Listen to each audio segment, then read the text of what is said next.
वाह, राजनीति थोड़ी ही है, ये राजनीति नहीं है, ये चार धाम की यात्रा चल रही है। मुझे मतलब ये बात मेरी बिल्कुल समझ से परे है कि कोई राजा आदमी जो है वो कांस्टेबल बनने की जिद क्यों कर रहा है भाई। अरे बाबू, ये चूरन किसी और को जाके चटाना।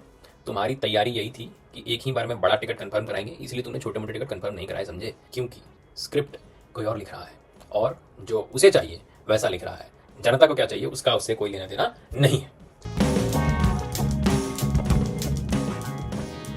नमस्कार बिहार, और उन सबको भी नमस्कार जो अभी अभी सुशासन की गहरी नींद से उठकर मोबाइल देख रहे हैं। कैसा लग रहा है? कैसा लग रहा है ठगा हुआ महसूस करके? कैसा लग रहा है अपना भरोसा तोड़वा करके? मज़ा आ रहा है? मज़ा तो नहीं आ रहा होगा। क्यों? याद है वो नारा 2025 से 2030, फिर से नीतीश, फिर से नीतीश। क्या हो गया? क्या हो गया उस नारे का? क्या हो गया उस वादे का? समझ आ रहा है कुछ? नहीं। जनता को लगा था कि उन्होंने 5 साल के लिए अपना मुख्यमंत्री जो है वो पक्का कर लिया है। ओहो, ब्रावो ब्रावो ब्रावो, हमने वोट दिया, हमने नीतीश कुमार को चुना। और हुआ क्या? 3 महीने बाद ही पता चला कि भाई साहब, जिसको आप फुल वर्जन समझ रहे थे वो दरअसल ट्रायल वर्जन था। और 3 महीना पूरा होते ही ऑटो लॉग आउट हो चुका है। आपका वोट, आपका मैंडेट सब गया कचड़े के डब्बे में। ओए टिक्की, ओए चूना लगा दिया। क्योंकि स्क्रिप्ट कोई और लिख रहा है और जो उसे चाहिए वैसा लिख रहा है। जनता को क्या चाहिए उसका उससे कोई लेना देना नहीं है। आज हम बात उस एग्जिट प्लान की कर रहे हैं जिसे दुनिया ब्रांडिंग के लिए इच्छा शक्ति कह रही है, पर वो इच्छा शक्ति नहीं है, सिर्फ और सिर्फ एक झूठ छलावा दिखावा है जनता को तुष्ट करने के लिए, खुश रखने के लिए। वैसे बिहार की जनता थोड़ी समझदार तो हो ही चुकी है, क्योंकि वो भी खुले में कह रही है कि भाई साहब, ये कोई इच्छा शक्ति नहीं है, ये जो है नेटफ्लिक्स का अगला थ्रिलर बनाने की तैयारी चल रही है बिहार में। नीतीश बाबू ने सोशल मीडिया पर लिखा कि उनकी प्रबल इच्छा थी कि वो चारों सदनों के सदस्य बने। वाह वाह वाह वाह वाह वाह वाह वाह वाह वाह मैन, वाह वाह, राजनीति थोड़ी ही है, ये राजनीति नहीं है, ये चार धाम की यात्रा चल रही है। पहला धाम विधानसभा पूरा हो गया जी, दूसरा धाम विधान परिषद पूरा हो गया जी, तीसरा धाम लोकसभा पूरा हो गया जी, बचा कौन? चौथा वाला क्या? राज्यसभा। तो हमारे सुशासन बाबू जो हैं वो वही अपना चौथा बक्सा जो है, फोर्थ बॉक्स टिक करने नहीं। वैसे इस पूरे के पूरे मसले में नीतीश बाबू की हरकतें देख करके ऐसा लग रहा है जैसे किसी ने 2 साल बहुत मेहनत करके IIT की तैयारी की हो, फिर उसके बाद कॉलेज में एडमिशन भी हो गया हो, बहुत अच्छे तरीके से अपनी डिग्री भी पूरी कर ली हो और लाखों करोड़ों की नौकरी भी लग गई हो कहीं सैन फ्रांसिस्को या कैलिफोर्निया जैसी जगह पे। और वहाँ जाने के 3 महीने बाद उस लड़के को याद आए कि यार ITI का डिप्लोमा जो है वो करना रह गया, वो भी कर लेते तो मज़ा ही आ जाता जिंदगी में। नीतीश बाबू जो है ना वैसी ही बातें कर रहे हैं। भाई साहब कुछ ज्यादा नहीं हो गया ये? मतलब कुछ भी। मुझे मतलब ये बात मेरी बिल्कुल समझ से परे है कि कोई राजा आदमी जो है वो कांस्टेबल बनने की जिद क्यों कर रहा है भाई? क्यों? वैसे जैसा मैंने कहा, बिहार के लोग अब समझदार होने लगे हैं, तो उनको भी ये समझ में आ रहा है कि ये इच्छा जो है वो नीतीश बाबू की कम और दिल्ली में बैठे कुछ स्क्रिप्ट राइटरों की ज्यादा है। स्क्रिप्ट राइटर जो हैं उस पर मैं टिप्पणी नहीं करूंगा, वो आप समझदार है, आप समझ जाइए कि कौन है और क्या है, ठीक है।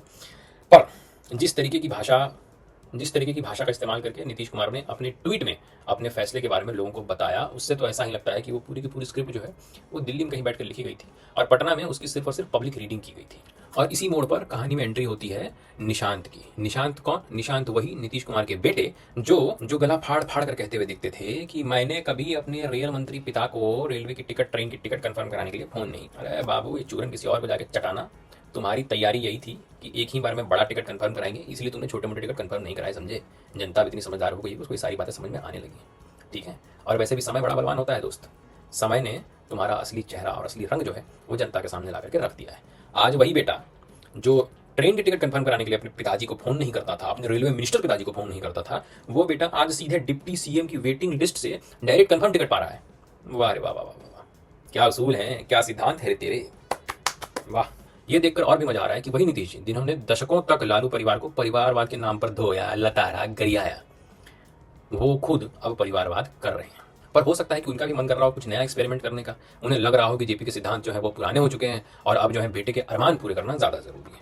तो इसीलिए शायद वो नए जमाने के साथ कदम ताल करने की कोशिश कर रहे होंगे, है ना। बेनिफिट ऑफ डाउट है, नेताजी को मिलना चाहिए, सुशासन बाबू को तो खास करके मिलना चाहिए, तो दे देते हैं। अच्छा, JDU वाले जो है वो अपने नए नेता की ब्रांडिंग में लग चुके हैं बिल्कुल जी जान से। कह रहे हैं अरे निशांत जी जो है वो तो नीतीश जी की फोटो कॉपी हैं।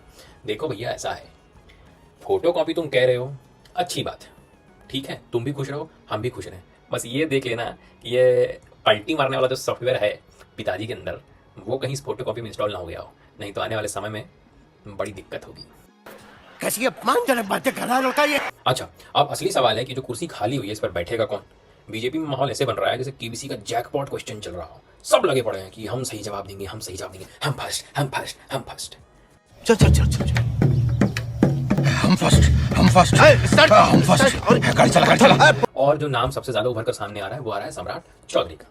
मगर इससे पहले कि आपके मन में नाम सुन करके लड्डू फूटे या लड्डू टूटे, एक बात मैं बता देना चाहता हूँ, उसको ध्यान से सुन लीजिए। इस मामले में बीजेपी का जो ट्रैक रिकॉर्ड है वो बड़ा ही अनप्रेडिक्टेबल रहा है। राजस्थान में जब उन्होंने मुख्यमंत्री की घोषणा की तो आधे से ज्यादा लोग पूछते रह गए कि भाई भजन लाल कौन?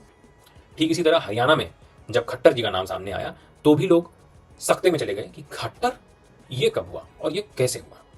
ठीक है, तो बीजेपी के मामले में मुख्यमंत्री का जो नाम है वो दिल्ली से किसी ऐसी विशेष पर्ची में निकल करके आता है कि उस पर लिखे गए नाम को देखकर बड़े बड़े दिग्गजों की बीपी मशीन भी जो है वो तरतराने लगती है। समझ रहे हैं ना?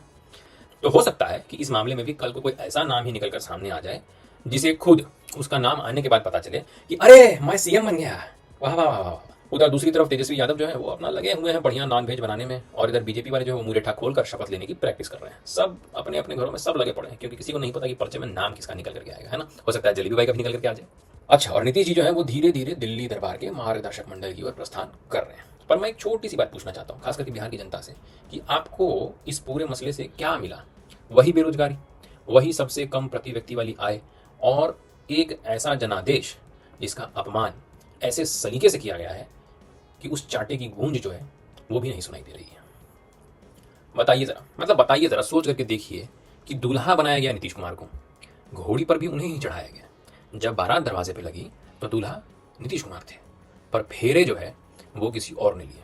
ये क्या प्लानिंग है और ये कैसे जनता को धोखा दिया गया है, ये सोचने वाली बात। कि ये जो भी हो रहा है इसके साथ नीतीश युग का अंत है, और बीजेपी का, और शायद बिहार में बीजेपी का जो सैफरन टेक ओवर का प्लान है वो अब अपने लॉन्च फेज में पहुंच चुका है। बहरहाल आगे क्या होगा, ऊंट जो है वो किस करवट बैठेगा, ये वक्त ही बताएगा। लेकिन एक बात पक्की है, बिहार की राजनीति में इच्छा सिर्फ और सिर्फ नेताओं की पूरी होती है। जनता को अगर कुछ मिलता है तो वो लंबी प्रतीक्षा मिलती है। तो बाकी तो अब क्या ही बोलूं, सब आपको भी पता है, सब मुझे भी पता है। नॉनवेज बनाइए या राज्यसभा का फार्म भरिए, जो कर सकते हैं कीजिए, क्योंकि अब बिहार में लोकतंत्र नहीं पर्ची तंत्र चल रहा है।